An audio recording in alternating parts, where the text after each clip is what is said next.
So good morning to those of you who've joined. We're just going to wait just a little bit longer. We can still see people coming in. So thank you for your patience, and thank you particularly to those of you who joined so early. I'm sorry if you've been able to hear us just testing our various things, but thank you for your indulgence on that. So we'll just wait just a few more seconds just to see how many more people we get coming in before we kick off.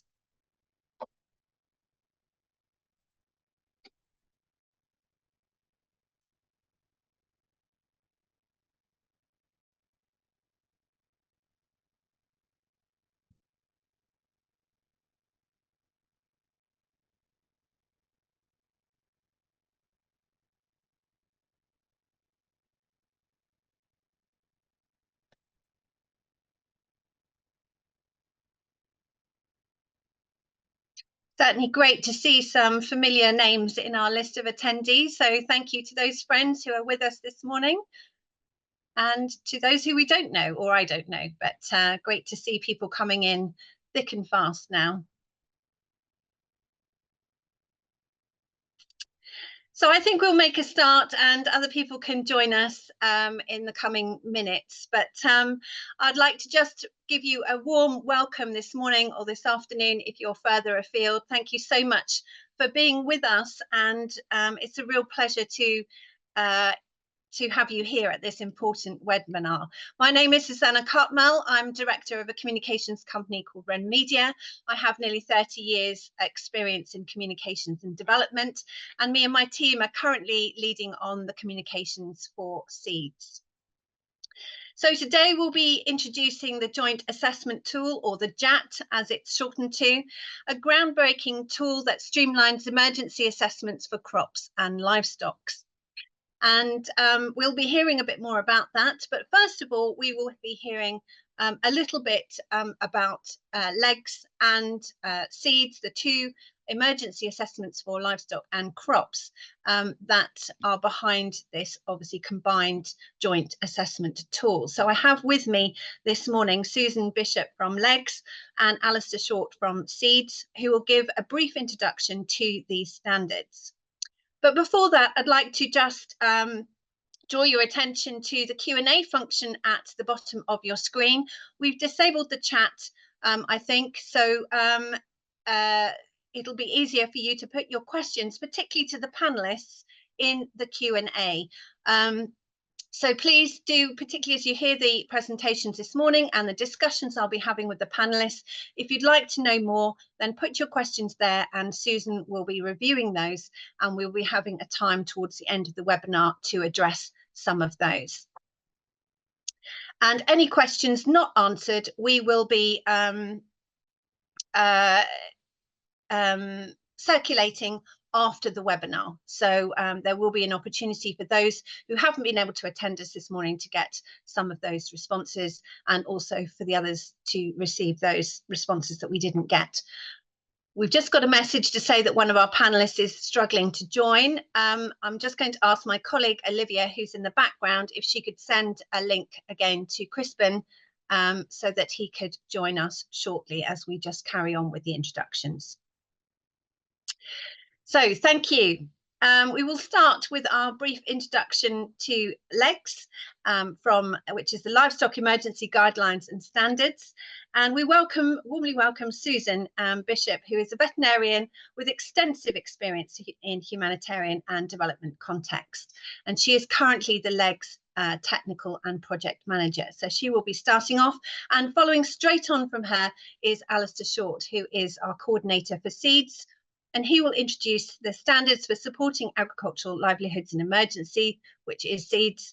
And Alistair also has a wealth of humanitarian experience over a number of years, and particularly working with Concern Worldwide in Africa and Asia. So over to you, Susan. Thank you. I'm just waiting for the slides to come up.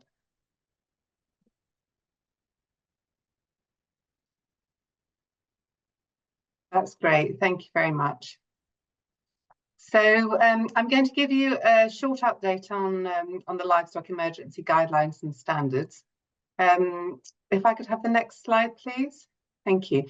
So a lot of the work we've been doing over the last couple of years is focused on updating the LEGS handbook. So we have released the 3rd edition in 2023.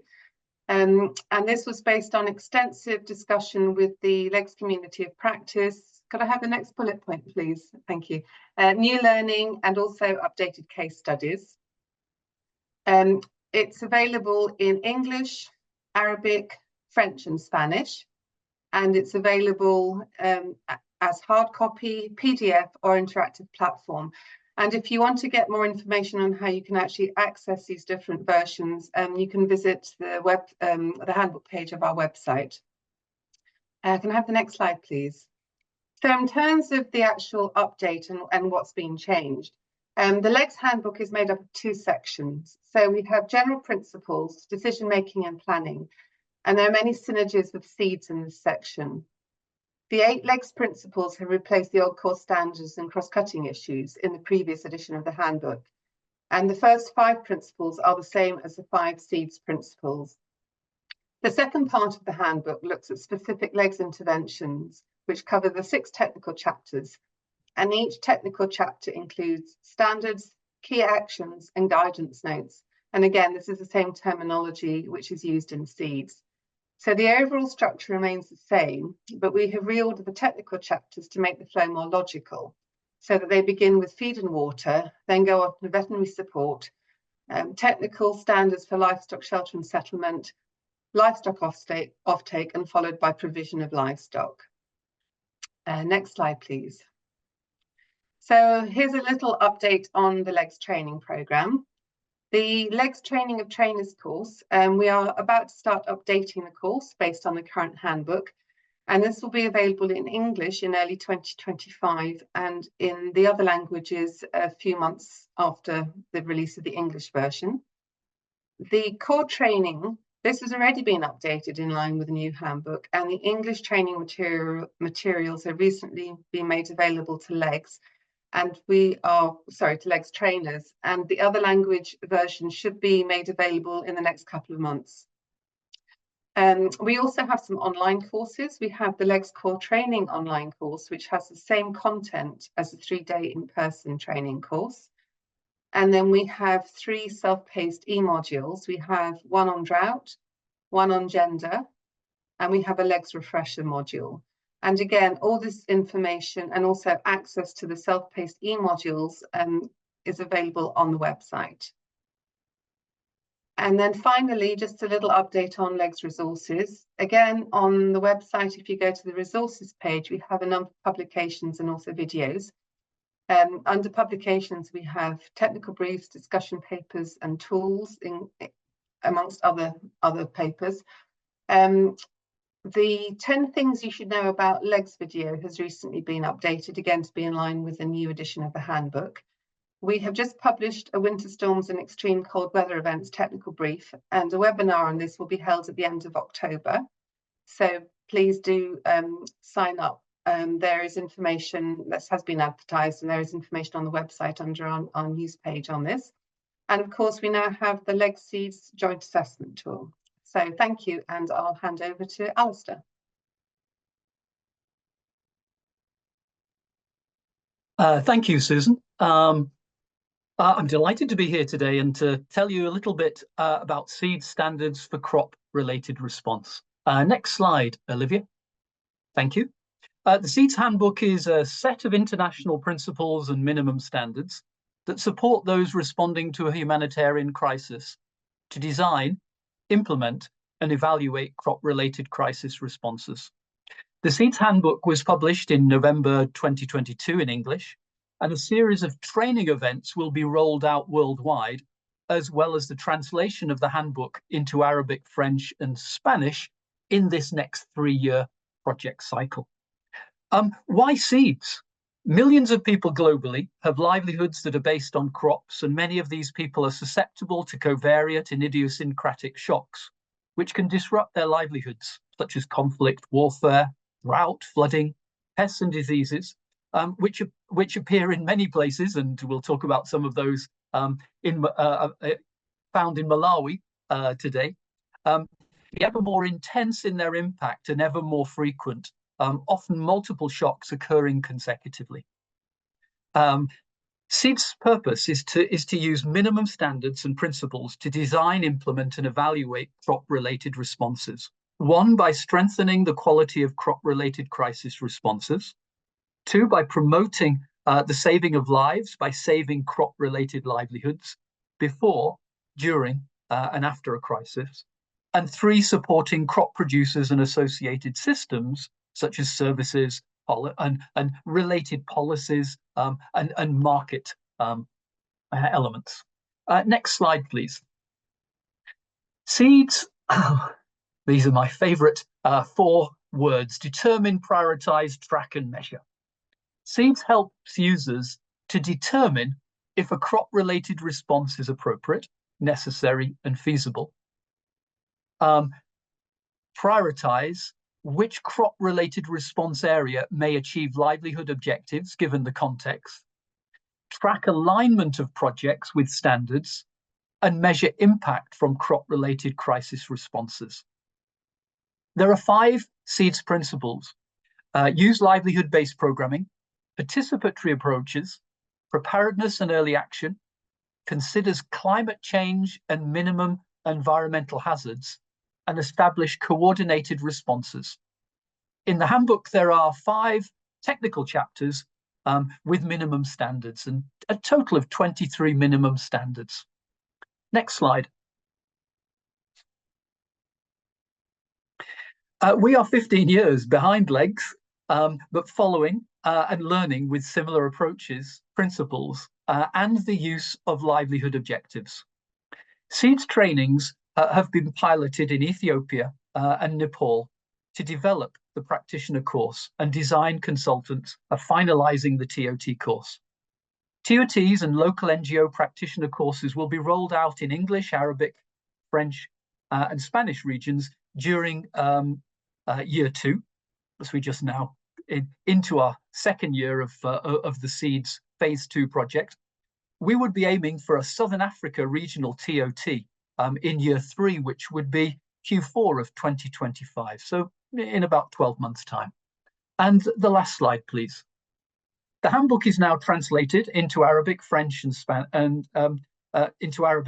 French and Spanish, with French and Spanish published on the website and printed, and accessed from the SEADS website in the link on the screen. Back to you, Susanna.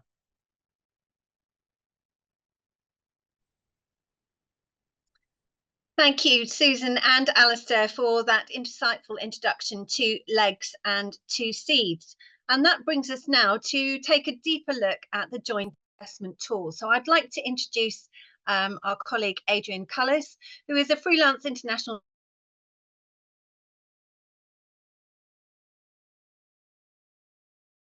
Susanna, you're muted. So could you start again? Go ahead. I obviously knocked my keypad, so I do apologise for that. So we're going to come on now to the JAT, and I'd like to introduce Adrian Cullis, who is an international freelance development consultant, and he has played a key role in developing the JAT and going to Malawi earlier in the year with Alistair to test it in the field with our Malawi colleagues. Adrian's made significant contributions to the LEGS and SEADS handbooks, and he will now walk us through the main features of this tool. Thank you, Adrian. Okay, thanks, Susanna, and also thanks to the LEGS and the SEADS teams for the opportunity to engage with them once again to help develop this joint assessment tool. Right, let's kick off, shall we? And go to the first slide. So I think many of you that will be listening today will be very familiar with the LEGS and the SEADS handbooks, and you'll recognize that the handbooks contain guidance and question lists for carrying out an initial assessment. I think Alistair described that as in the determining phase, and that's this determining phase is the first step of the design of an emergency response in either livestock or cropping or agricultural context. So what is it that the JAT tries to do, this joint assessment tool? Very simply, it tries to bring the guidance and the question lists together in a single comprehensive document And in that way, it improves efficiency, it makes fewer demands in terms of visits and questions and time spent with smallholders and agro-pastoralists, communities that are affected by crisis. It's fairly well, if you're familiar with the LEGS and the SEADS handbooks, then you won't be surprised by the structure. It's got, as it were, two sort of key technical sections. It's got the assessment principles, and then it's got the question guide. So we're going to look at each of those in turn briefly. So the initial assessment principles, they follow the kind of key principles that LEGS and SEADS use throughout their handbooks. So there's no real surprises there. That the initial assessment should be timely, and the team obviously comprised of qualified and experienced staff. They say timely, that this follows on after, if there's a crisis, that it doesn't interfere or get in the way of essential life-saving work, and that the team is, but when they say qualified and experienced, you know, they're knowledgeable not just about the technical areas, but also about the locality, and also that they can include community representatives if they're a little bit short on that local knowledge. So to make sure that there really is a rounded and experienced team. The second principle is that that the JAT is informed by secondary information. The collection and use of secondary information, and done thoroughly and well, obviously reduces the demands and the questions that need to be asked at the community level. And even the question lists then, according to the amount of information that can be collected from secondary information, can be structured accordingly to the gaps, and so it can be tailored to the locality and the information gaps that are left.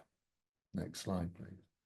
And then the third one, obviously, it should be inclusive, fully inclusive, and ensure that all marginalized groups are represented in the participant selection, and that it should use appropriate participatory methods. Both LEGS and SEADS champion participatory approaches, and many of you will be familiar with those type of approaches, whether they're mapping or semi-structured interviews or proportional piling or ranking, etc., etc. And why are these participatory methods championed by both LEGS and SEADS? Because done well, they help to really build a dialogue and a relationship with the community that is affected by the crisis, and then they can go on, as it were, as that relationship develops, as trust is built with communities affected by disasters, that trust can help to go through to the delivery phase of the humanitarian support in the term of emergency livestock and crop support. Then we quickly look at the question lists. So there are three core question lists. The first one is the role of livestock and crops in livelihoods. And there's a set of questions which help to inform a decision point. And the decision point is to do livestock and or crops play a significant role in livelihoods of the affected people, and is a response justified? Often it is, but it isn't always, if crops and livestock don't actually play this significant role in livelihoods. So the first set of questions is to answer that question. The second set of questions is to look really at the nature and the impact of the crisis or of the emergency, and to answer the decision point: is the impact of the crisis on livestock and or crops sufficient to require a response? In some cases it is, and in some cases it isn't, and these questions are to answer that decision point. And then the third question list is the situation analysis. Even if a response is justified, even if crops and livestock play a really important role in livelihoods, what about the situation in which a response may be implemented? And so the decision point is, do the answers constitute critical issues that might prevent the intervention in a particular area? So obviously it's about security and whether movement is safe, whether other actors are already there providing sufficient support, and additional support is or isn't required. So the third question list is about that situation analysis. And then after the two technical sections, there's some practical annexes about participatory methods, a partially completed checklist and a recording template, which just help the teams to move through to actually doing the initial assessment quickly and easily. Right, thank you. Thank you, Susanna, back to you. Thank you, Alistair. That was really very informative, and thank you. It was even Adrian, actually, but never mind. Oh, Adrian, yes, indeed. Sorry, too many A's involved on our call this morning. No worries at all. That ends our first part of the webinar with the introductions, and we're going to be moving on now to a bit of a discussion to find out more about what happened in Malawi. Sadly, we have not yet been joined by our colleague Crispin. He's in a poor network area and is struggling to join, but we do have Magdalena with us, and I'll introduce her shortly. Magdalena, do join us on your video screen. And Sanama too had hoped to join us, but is stuck in a government meeting, so he's unable to extract himself. But first of all, we would just like to engage our attendees who are with us this morning, just to find out where you're from and who you're kind of with in terms of your organisation. So Olivia is going to launch a poll. There's just 3 short questions, and we'll give you about 30 seconds just to answer that. It would be great if you feel like you can give your responses, just so that we get an idea of who is with us this morning. So we have around 70 people with us this morning, which is fantastic. It's good to see those responses coming in. So where are you from, your organisation, and whether you are a crop or livestock specialist, or perhaps you're neither. And Olivia will close that shortly. Whilst that's just going on for a second, Olivia has also put up a slide just to show you some pictures of Malawi and the context in which we're talking about in our discussion shortly. Some of these photos have been sent by Crispin and show the devastation after Cyclone Freddy. And as we know, in recent days, having heard the news coming from the States and Hurricane Helena, that these natural events, these cyclones and hurricanes, are getting more intense with climate change, and the devastation therefore is even worse than it was in the past. Crispin, great to see you, just in good time. We're just sharing these photographs just to give some context before we launch into the panel discussion. Or you may find that Crispin drops off. I think his network is not very good. Okay, if we could close the poll now, and we will move into our panel discussion with our Malawian colleagues. So we have with us, hopefully, Crispin Magombo, who's the integration lead with Catholic Relief Services. I think he's having issues, so he may come in and out. And Magdalena Orasi, who serves as the Gender Equality, Social Inclusion and Nutrition Officer at Concern Worldwide in Malawi. So welcome to you, Magdalena. And they will be sharing their experiences and the lessons learned from field testing the JAT in Malawi. So just to remind you all, please do put your questions into the Q&A box so that we can have some questions at the end of this discussion. You'll find that at the bottom of your screen. So Magdalena, coming first to you, good to have you here with us. We've seen those pictures just now. Can you just start off by briefly describing where the JAT was tested in Malawi and why was that region particularly chosen? Just remember to unmute yourself.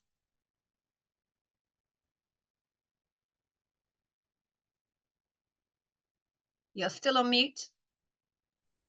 Can you hear me there? All right, thank you so much. As you already know me, I'm Magdalena Oras from Malawi. The JAT was tested in Sanje district, which is the poorest district in Malawi. It's characterized by mixed farming. They practice 2 types of farming, which is rain-fed and also irrigation farming.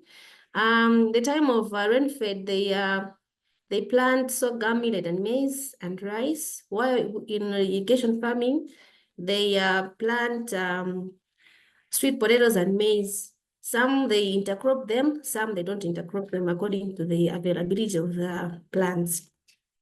And also, Sanje district has been hit mostly with a lot of cyclones, but the one that hit the most is the cyclone Freddy, which left them devastated. You can see the pictures that Suzanne showed us. So that district was badly hit. So that that cyclone left them with a lot of problems. So the problems that they faced mainly with market shocks. The market shocks first was characterized by three things, which is one, price volatility. Cyclone-induced supply disruptions led to price fluctuations due to poor road networks, damaged roads, and reduced market access. Infrastructure were damaged, you can see from the pictures, and limited transportation due to the road was damaged. They cannot move from one place to another. And there was also decreased trade activity due to reduced suppliers and market uncertainties. And these things led to food insecurity. People had a lot of problems to find food, and also income losses. Just because of that flood, it came at midnight. People, their money, they were washed away, their things were washed away. And also economic instability. Market shocks contributed to broader economic instability in most rural communities who rely most in farming. You can see on the pictures that their crops were washed away, everything there, even their livestock was washed away. The second flood was very, very, very bad. So this district had a lot of problems. The JAT field test reviewed that in 2016 and 2017 cropping season was the last year that participants could recall as a good year for them to have a crop production. For now, they cannot even recall themselves that they had a lot of things, but now they're in a very, very bad poverty. Thank you so much. Thank you, Magdalena. That gives us a really interesting insight. And, you know, when it's 8 years that the farmers are stating that they haven't had a good, you know, crop yield, that is a long time. So that really gives us the background as to why the JAT was tested there and was needed there to do these emergency assessments. So Alistair, coming to you, you and Adrian flew out and you joined the Malawi team. Who were you working with and how did you prepare before you went out into the field? Thank you, Magdalena. Thank you, Susanna. It was a very collaborative team effort involving Catholic Relief Services, Concern Worldwide, and the Ministry of Agriculture, making up the field team with Adrian and myself. And with additional engagement that we had before, during, and after with the National Agriculture Cluster and the BHA team there in Malawi. So a field team was then built with two profiles in mind: to have a gender balanced team and to have a crop and livestock specialist balanced within the team. So 2 days were spent in Blantyre before going to the field on training and preparation, and that was hosted by CRS. Most importantly, we spent time each day building a rapport amongst one another. Just as I will mention later around participatory approaches and the key words that Adrian just used, trust, dialogue, and relationship, building those with the community. Let's build those with the team first of all. We're comfortable with one another. We're having fun with one another. We're committed. Team members were familiarized on the components and principles of the JAT that Adrian has detailed and how it should be applied. And day one focused on selecting questions to be answered and considerations on where we were to visit, who we were to discuss with, and preparing the survey tool. And Adrian has also covered those key questions because that's what we really wanted to enter into. Day two, building on that, focused on using participatory rural appraisal tools. So important because understanding directly from different farmers and different livestock keepers is by far the best way to understand their situation, their livelihood, and the effect the crisis has on their lives. Equally as important was to have fun activities around which to interact with one another within the community. They're people that we didn't know. So let's get to know them. Let's feel comfortable with them. And again, going back to Adrian's point, building that trust and building that relationship.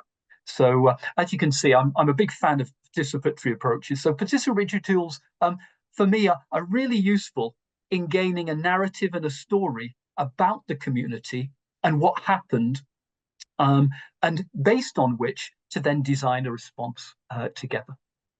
Great. Back to you. Thank you, Alistair. Really interesting to get that insight and just how much was sort of needed in terms of team building and preparation, and really making sure that you knew what you were doing before you went into the field. Now, Magdalena, can we invite you back, because we don't have Crispin with us? We'd like to move on to, you went into the field for 2 days and you were meeting with livestock and crop farmers. What did you find from the livestock farmers, Magdalena? What were their impressions? What was the assessment that you got with your discussions with them? And what kind of livestock were they keeping? Many farmers are keeping goats, cattle, ducks. They have so much pain, because losing a livestock is a lot of money. We are talking of one cattle can cost about like 500,000 above. So they were worried just because they lost a lot of money, a lot of property, which they were relying on. So it was very devastating for them to catch up, to be themselves.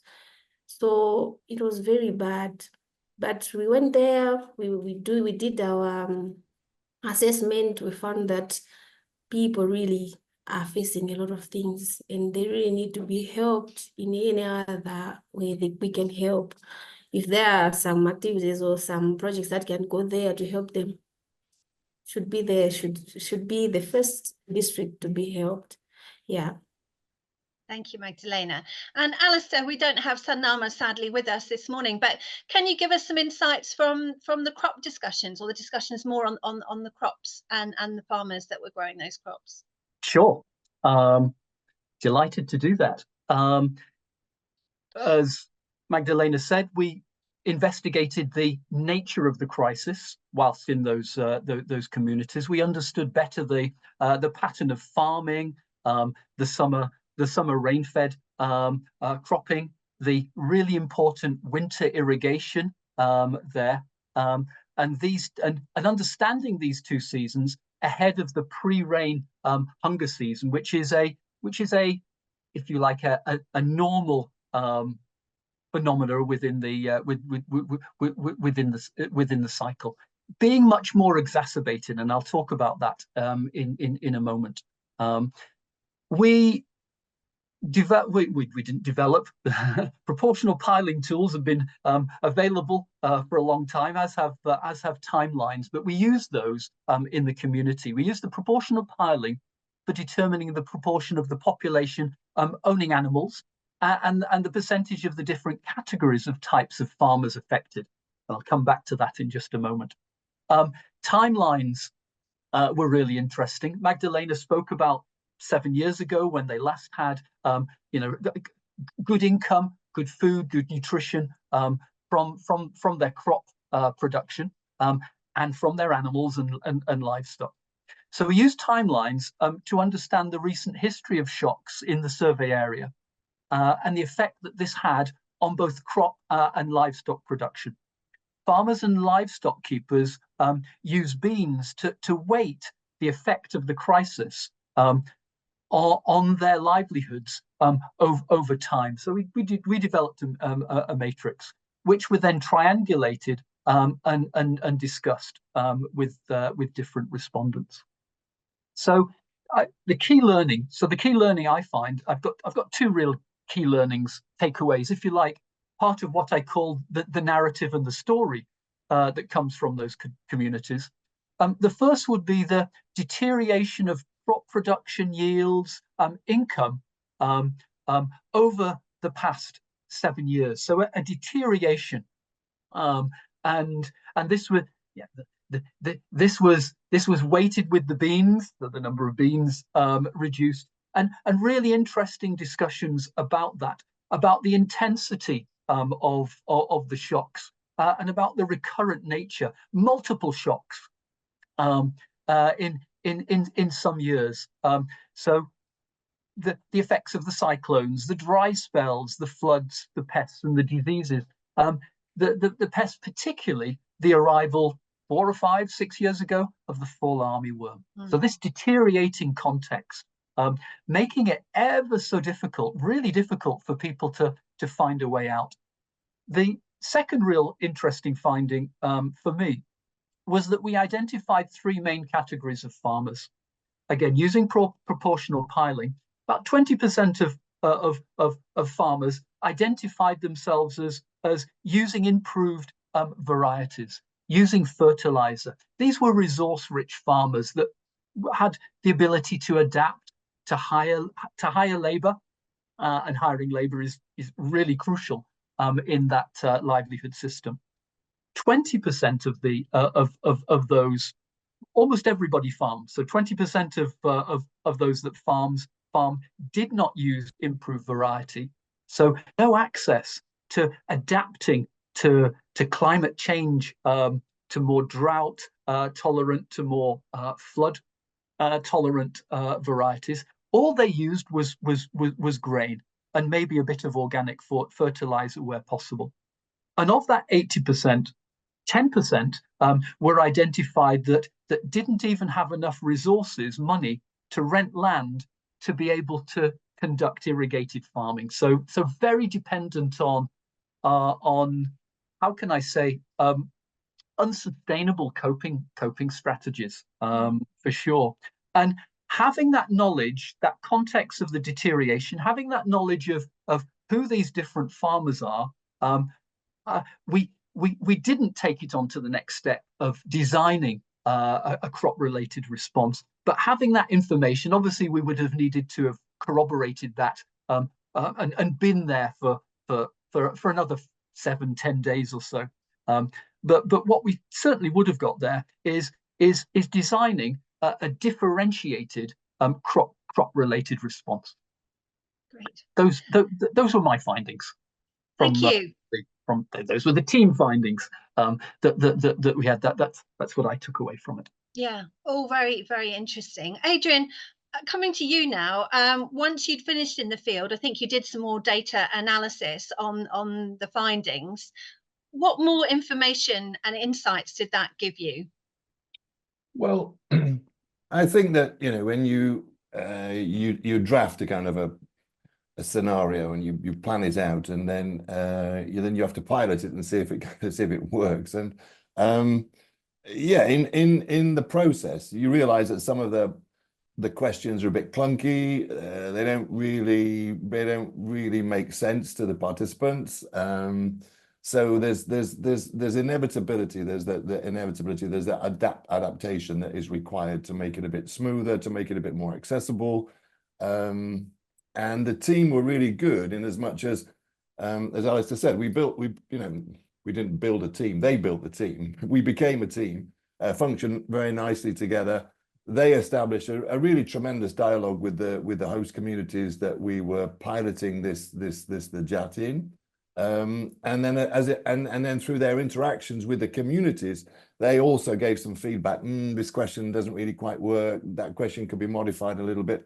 So then afterwards, I kind of went back through the whole tool, and we made a number of amendments that I think make it a bit more streamlined, a bit more simple, clarified some of the language, and avoided some of the little pitfalls that we fell into on the way. Yeah.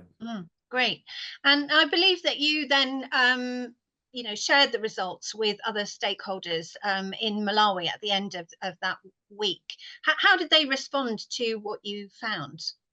Well, I think Alice is probably a better one than that. He did more of the sharing, and he's still in touch with communities there. My role was to develop the tool, to finalize the tool, and then based on the field work we'd done, I then sort of finalized the tool. And then I handed it over to Alistair and the team in Malawi. So probably they'd be better to provide the answer to the responses that they receive from government and different stakeholders. So Alistair, let me bring you in there then. What happened and what next, in Malawi, but also elsewhere? I thought our session at the end of that week in Malawi was excellent, and we had a large number of colleagues on the call, and questions that went on for at least an hour of questions and answers. So there was it gave me the impression that there was a lot of that there was a lot of interest, for sure, and we want to garner that interest, particularly through the National Agriculture Cluster, which houses all of the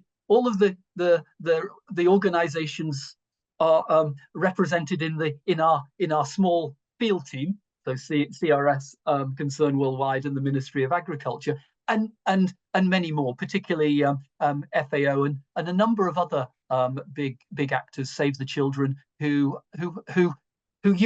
normally have significant crop-related responses, and some of them also have significant livestock responses. So as a consequence of that, I can say that the BHA team on the ground got very interested in that.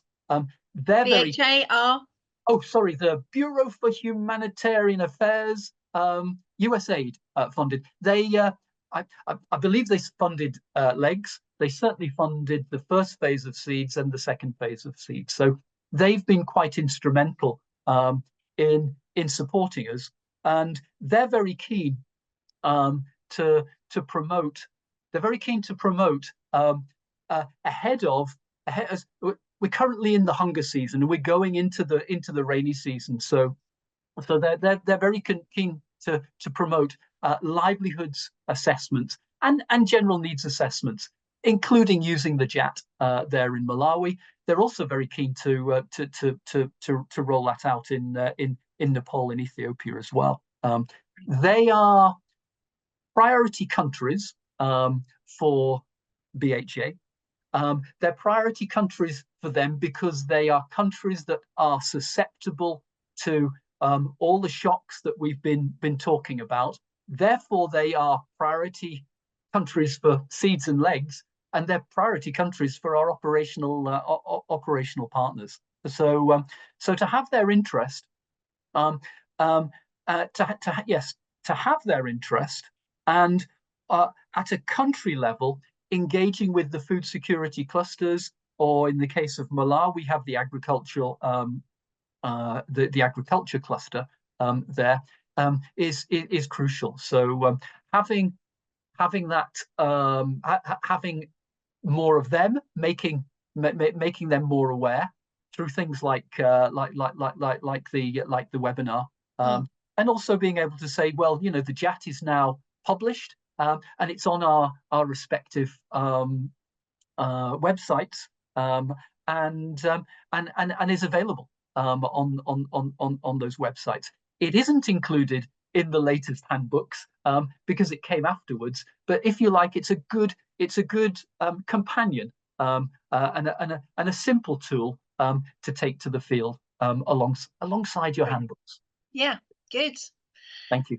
Thank you very much. Well, it is a shame that we didn't have Crispin with us, because on Monday, we were discussing that they'd had meetings just last week to carry on the discussions about the JAT, and it would have been good to have had some insight there. But thank you, Alistair. It's really encouraging to know that it was so well received in Malawi, and that there are plans to be taking it further afield to Nepal and Ethiopia as well. And I know that we have some colleagues, certainly from Nepal, with us this morning. So that concludes our discussion part. And just going to ask Susan in a few moments to bring us some questions from our webinar participants. But just to please thank Magdalena, if you'd like to come back on for your video screen, as there may be a question for you. And I'll hand over to you, Susan, to take us through the questions that we have from our participants, webinar participants. Thank you. Thanks so much, Susanna, and thank you to all the participants. We have got a long list of questions, and as you said at the start, it's unlikely that we'll get through all of them, and so we will do our best to send you a written response after the webinar when we send out the webinar recording. So let's kick off with a question from Carola von Morstein, who asks, how far are these instruments suitable for preparedness in the context of natural disasters?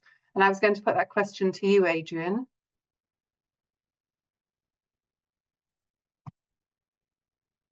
Just repeat the question again, Sue, sorry. How far are these instruments suitable for preparedness in the context of natural disasters? Yeah, I mean, absolutely. I mean, I think that's, you know, spot on. I mean, they were developed with the team in Malawi, as we've said. And I think Alistair alluded it to very nicely when he said that, you know, you could actually begin to think that, you know, the JAT was just developed around the cyclone Freddie. But as we did the sort of the JAT and we went through some of the questions and we did using the participatory techniques, we found actually that, you know, the smallholders in Malawi, southern Malawi, it's quite a complex set of crises. It's a complex crisis because it's not just the 4 cyclones in the 5 years, but it's flooding. There are times when irrigation schemes are flooded by the release of water from the dams and hydroelectric power dams, basically because there's too much rain and they've got to release, and therefore the irrigation schemes get flooded. There's a fall armyworm, as was mentioned by Alistair. There's the market shocks, etc., etc., etc. So the JAT, you know, really is developed to sort of capture the information from communities about more than one disaster, about complex disasters, and it could also include and go on into conflict and other things as well. So yes, I think it is designed specifically for that purpose. Yeah. Thanks very much, Adrian. I've now got a question for Magdalena. Who are the target groups for this tool, and what is the role of government institutions? So I'm just thinking about how you applied when you did the pilot testing in the field. Okay, thank you so much. We targeted all those farmers that have crops and all those farmers that have livestock. So those farmers that have livestock were grouped into some groups for focus group discussions, and those that have crops, they were also grouped in some minor groups for them to have a quicker discussion with us. And we collected the information from them after the discussions. Thank you. Thanks very much, Magdalena. And now a question for Alistair. This is quite a challenging question, but see how you go with it. Prachanda Katai says, we are still confused on how both handbooks can be implemented in the fields together. So I don't know if you've got any thoughts, comments on that. Well, the handbooks are bigger documents. Correct me if I'm wrong. I think LEGS is around about 300 pages and SEADS is 180 pages. So together they're kind of chunky. They've got a wealth of information, and they provide that detail around livestock and crop related response, respectively. In terms of assessment, I think the JAT tool just kind of brings it actually brings information from chapter 4 of SEADS and chapter 3 of LEGS together. It synthesizes it nicely. What you get obviously from the handbook from both handbooks are the respective response processes, and this obviously we don't get from the JAT, but it's quite clear to me that the JAT can generate the information required. And if we had been there for a couple more weeks, then we'd have had time to have gone into engaging on the prim for the livestock and the rate. In other words, identifying which kind of crop or livestock response might be more suitable. So yeah, I think the JAT helps to simplify that and is a simple consolidated version to take into the field to get that essential information. I hope that's answered Prachanda's question. Yeah, you've done a very good job there. Thank you very much, Alistair. And this is a question for Adrian from Einstein Tejada. I want to be sure about the assessment question list 1. There are 2 situations, livestock and or crops. So not one of them is exclusive for taking actions in case, but I think it says in case of them are not in the same place at the same time. I think Einstein's saying, you know, you don't have to have both events it doesn't have to be both crop and livestock at the same time to be able to apply the JAT. That's my interpretation of the question. No, exactly. Einstein's, you know, hitting the nail right on the head. The question lists are, and that's why it's important, I think, to build the team and to ensure that you've got an experienced and a skilled team of people that deliver the chat, that operationalize the chat. And when they go to a community, very quickly they will make assessments as to, whether, broadly speaking, we need to be asking more livestock questions. If it looks like the emergency is more of a livestock of a nature, or if it's both. And in under question 1, there's both a set of questions for more cropping based systems and another set of questions for more livestock based systems. So you can cover and you can mix and match, and it's for the team to decide which of the questions they want to ask in each of the 3 question lists. And actually what happened was when we went to the field, we divided into 2 teams. There was basically a core of very experienced, including local government people involved in the livestock sector, and then there was a core team that were included, again, local government with crop experience, and then they chose the questions from either the crop and the livestock sections of the 3 question lists, and they adapted those to the situation, and then they went on and did the questions, but very much led by the team, really. And I think that's one of the nice things about the JAT is that experienced teams can use this as a guide, but it is not supposed to be, we tick every single question. It's supposed to be that the teams are empowered, and I think Magdalena can reinforce that point. They chose their questions; they were slightly different in the different circumstances, and there's a lot of operational flexibility, and that is a design principle for when I was developing it. Thank you. Thanks, Adrian. Here's another question for Magdalena from Abdirahman Mohammed Ali. Is JAT conducting time friendly, or how can we make it time friendly since people are in crisis?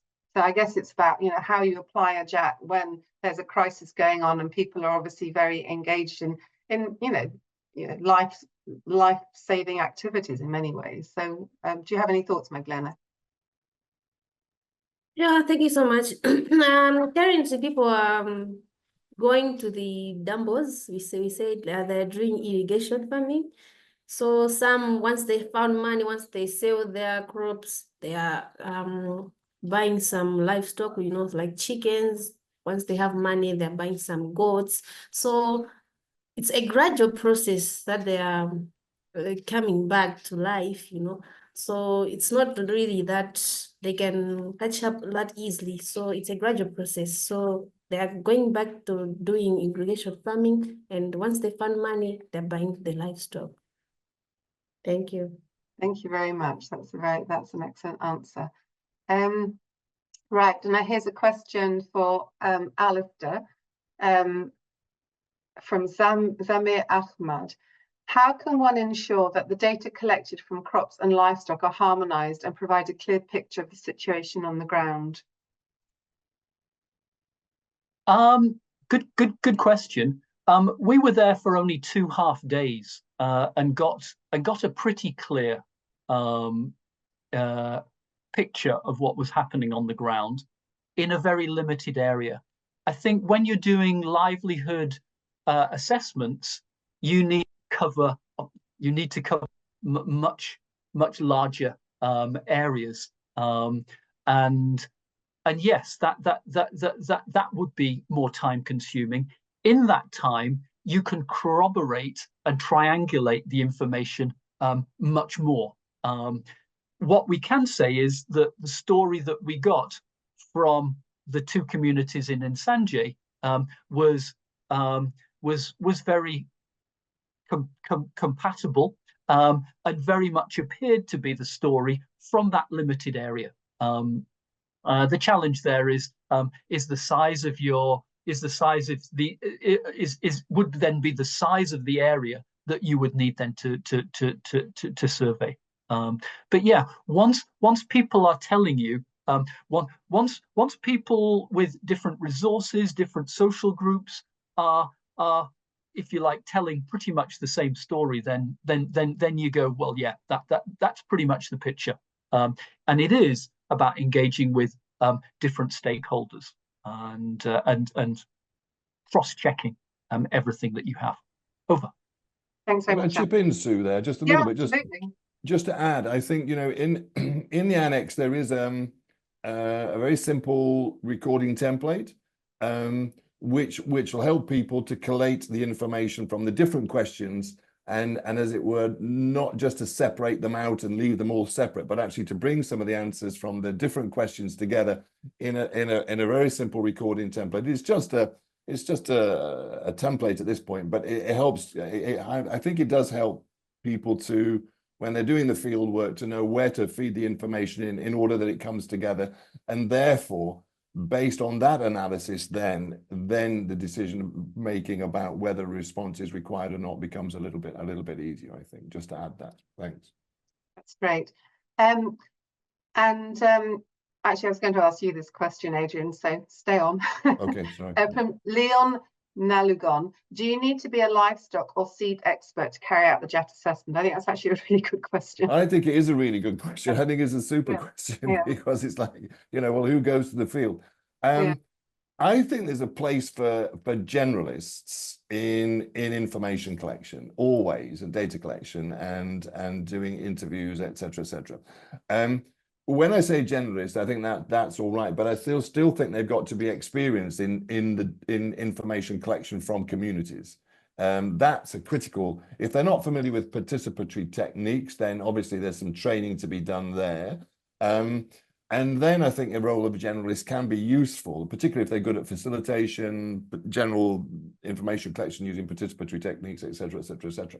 But I always think it's worthwhile in a team that you have a balanced team. And we had a fantastic guy from local government on the livestock team who just, you know, he had a wealth of experience, and having him on the livestock team was such fun. Because I think, you know, not to say that he kind of woke up. I mean, not that he was asleep, but he woke up when there were livestock questions and when there were livestock answers that were coming back that he got really excited about and intrigued about. And of course, because he was so excited, that really, and he knows his subject so well, you know, I think that encouraged the participants to give, you know, even more detailed responses, because there was a real dialogue going on. And I think Alistair found the same in the crop team as well, that where you've got somebody that's really skilled, really knowledgeable about crops, gets excited about, you know, different varieties and land races and irrigation systems and rain-fed systems, and they start waving their arms around, of course, you know,